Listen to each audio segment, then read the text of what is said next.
그리고 성이름님께서, 성이름님께서 성남 산성동 쪽 재개발 미지역 재개발 언제쯤 될까요? 그건 제가 잘 모르겠습니다. 하지만 이 재개발 구역, 이때 산성역 인근 있죠. 여기가 재개발이 언제 될까요? 라고 말씀하셨는데요.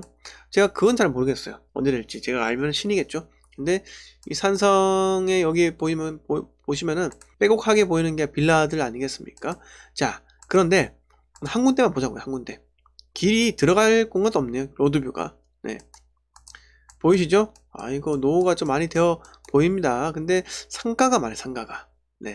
상가가 많다는 건요, 그만큼 진행이 조금 어려울 수도 있다라는 겁니다. 그러면 이거는 우리가 그 부동산 플래닛이라는 사이트에서 한번 보자고요.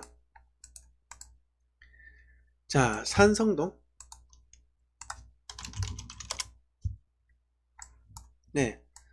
대전 중구 산성동이 아니고 성남시.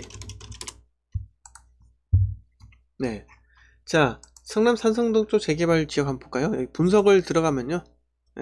자, 분석이 아니고 탐색이었나? 탐색이고, 여기에 건축 연한을 19년을 볼게요. 자, 보시면은 어떻습니까? 파란색이 거의 없죠? 파란색이 거의 없어요. 자, 그러면 19년까지만 볼까요? 거의 없죠. 파란색이 거의 없는 지역은요, 이 지역에 너무 노후화가 심한 곳이에요. 너무 심해요. 자, 그렇다면 여기 재개발이 언제 될까요? 라고 궁금하시잖아요. 저도 몰라요. 근데 구역이 지정이 되겠죠. 어쨌든 이런 곳이 있으면요, 전국에서 화가들이 어쨌든 들어올 수밖에 없는 거예요. 자, 검색을 해보셨어요? 자, 성남 산성동 재개발. 자, 재개발 사무소가 많네요. 산성주택 재개발이 있네요. 자, 산성동 비개발지 재개발 추진구역. 비개발지에. 자, 봅시다.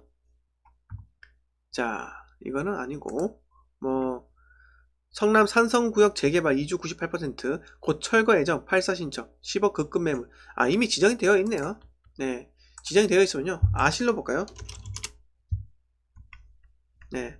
아실. 제가 지금 여기는 제가 잘 모르는 지역이라 하고요. 또 대전 나오죠.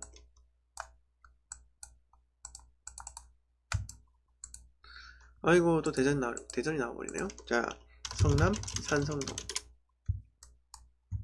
자, 산성구역 재개발 이렇게 다 있네요. 여기가 있는데, 산성구역이 지금 보면은 아까 나와 있었죠? 산성구역 재개발 지역은 이주가 막바지에 접어들었대요.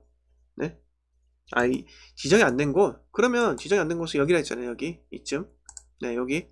여기가 지정이 안 되었죠. 여기 지정이 왜 안 됐을까요? 지정이 왜 안 되어 있을까요? 자, 한번 볼게요. 저 추측 한번 해봅시다. 자, 부동산 플래닛을 보면요, 여기가 신축이 많아요. 자, 19년으로 보면요, 자, 신축이 그래도 어느 정도 있다는 겁니다. 여기는 신축인지 아닌지는 나오진 않네요. 여기는 빨간색으로 되어 있는데, 아마 이 구역은요, 사업성이 신축이 노후도가 심각하지 않기 때문에 그렇게까지 진행이 안 되었던 거죠. 이유가 있을 겁니다. 화가들이 이렇게만 구역을 지정한 게 이유가 있을 거라고요. 아마 여기는 노후도 충족이나 뭐든가 좀 잘 안 되기 때문에 좀 더 있다가 진행이 되겠죠. 그래서 이렇게 19년 이런 것들, 그러니까 15에 19년 사이도 많죠. 이런 것들이 많기 때문에 이게 조금 더 시간이 지나면 또 진행되지 않을까, 이렇게 생각이 들기도 합니다. 자, 이용님께서 대전 산성동도 일종 재개발되어야 할 만큼 노후 진행 상태입니다. 그래요? 자, 대전 산성동 볼까요, 한번? 대전광역시 중구 산성동. 마찬가지로 부동산 플래닛에서 보겠습니다. 탐색으로 마찬가지로 노후도가 심각하네요. 딱 보니까 상당히 심각하고요. 시장이 있는 이쪽이, 시장이 있으면요, 개발하기 어려워요.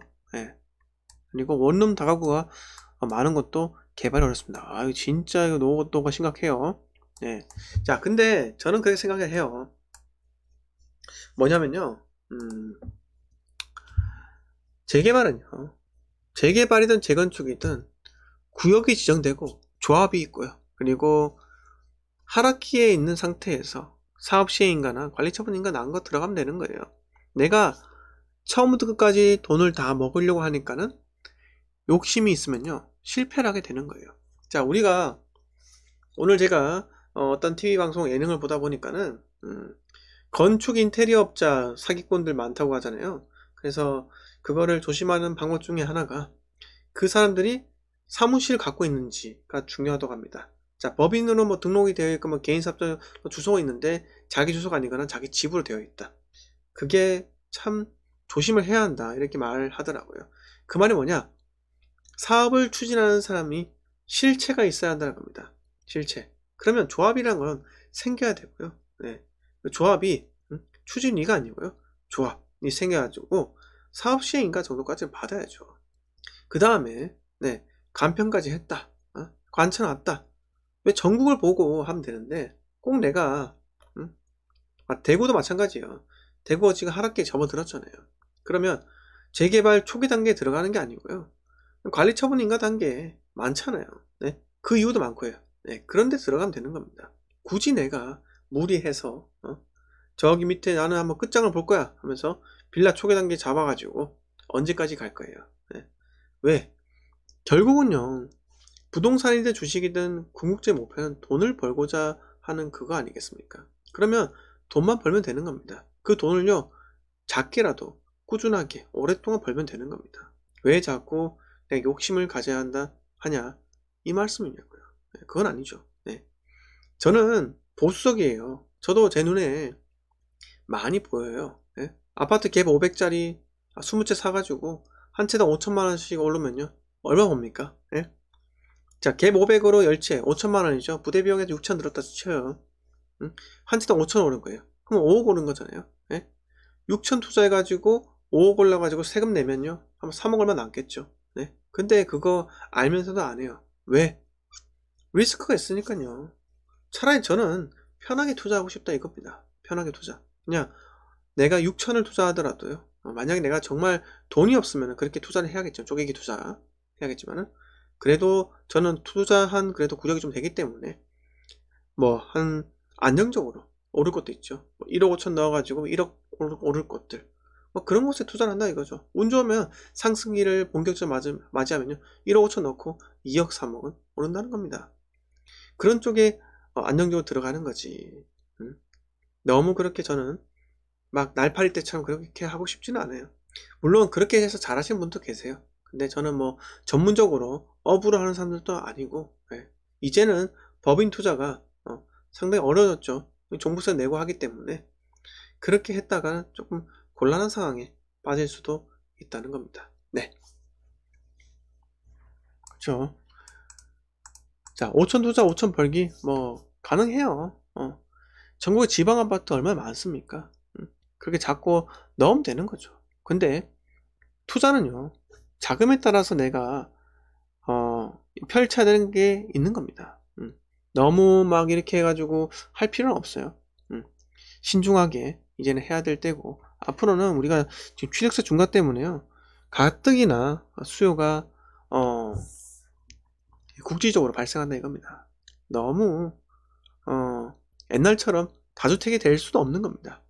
자, 다주택자 왜 다주택이 될까요? 불안해서 계속 사는 겁니다. 네, 불안해서 사는 거예요. 자, 불안하지 않다면요 그냥 하나 사놓고 있으면 오르는데 내가 사지 않으면 안 된다. 그 심리가 있는 겁니다. 그게 불안감이에요. 불안감. 불안감. 저는 뭐 재개발 투자도 해봤고요. 재건축도 해봤어요. 근데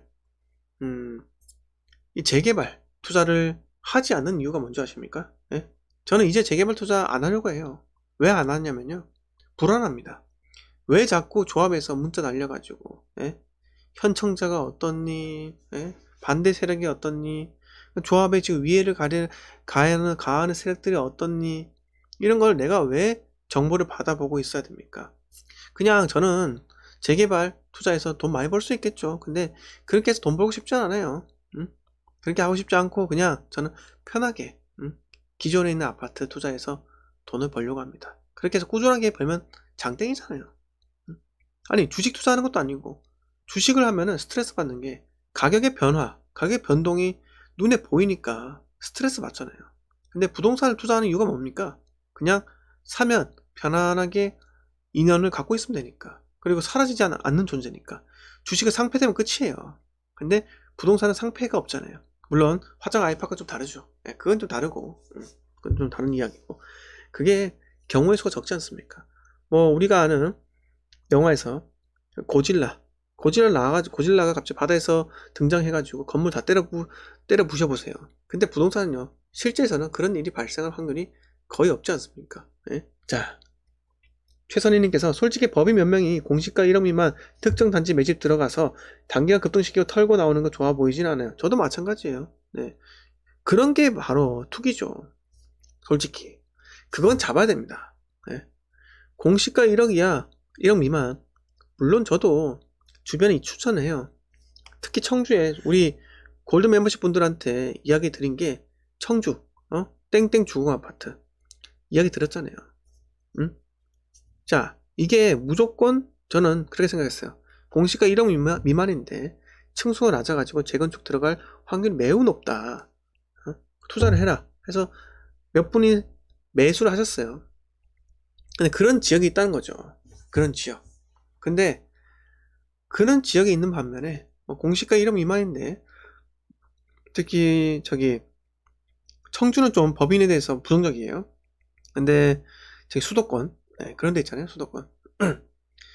뭐 수도권도 그렇고 천안도 그렇고 그 공시가 1억 미만에 엄청나게 들어가가지고 가격 다 띄우고 그 다음에 자기는 한 3천 정도 2천 정도 올린 다음에 다음 투자자한테 다 넘기고 간다는 거죠. 그러면 2천밖에 안 올랐네 해가지고 들어간 사람들, 그 사람들이 뭐가 됩니까? 그 사람들 뭐가 돼요? 자, 그 사람들은요, 개인 투자자는요, 2년 뒤에 판다니까요. 그 2년 뒤에 어떻게 되겠습니까? 네, 망가질 수도 있다는 겁니다. 저는 그렇게 솔직히 법인으로 막 매점 매석이라죠. 그렇게 하는 사람들 전 달갑지가 않습니다. 그건 그냥 시장의 교란자, 그런 게 없어져야 한다는 거죠. 그래서 제가 생각하는 건요, 그렇게 법인 투자하는 사람들, 싼 거 몇십 채 사모은 사람들, 종부세 있잖아요. 종부세를 있다면은, 네, 한 채 사면은 3%, 두 채 사면 6%, 세 채 사면은 10%, 이렇게 한 채 살 때마다 엄청나게 올려야 돼요. 네, 그거는 법인은 투기예요. 그렇게 하는 거는. 그건 정말 잘못된 겁니다. 왜냐하면 법인은 아무리 대표이사가 있고 최대 주주가 있지만요, 그게 전세 사기 피해가 당할 수 있는 거 아닙니까? 전세금 돌려달라 할 때 법인한테 돌려주세요 하면은 법인 배째랍니다. 왜? 퇴거자금 대출 안 나온대요. 네? 이렇다니까요. 그게 바로 시장의 교란자입니다. 교란자. 없어져야 될 존재예요.